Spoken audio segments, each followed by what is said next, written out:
Ja vēlaties uzsākt jaunu dzīvi, nav obligāti jāgaida 1. janvāris vai kāds cits svarīgs datums.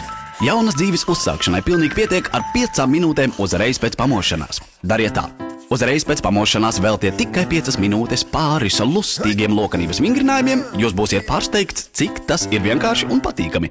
Pastāv arī cita iespēja, ko darīt 5 minūtes uzreiz pēc pamošanās. Tās var pavadīt cerībā, ka izdosies noskatīties līdz galam jaukāko no sapņiem, kādu jebkad esat redzējis.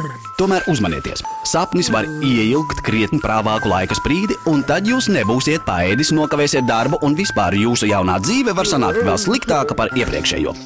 Ja tomēr saņemsieties pavingrot, darbā būsiet mošs un priecīgs, par vilmaņu nesūdzēsieties un lielos vilcienos jutīsieties no dien patīkami.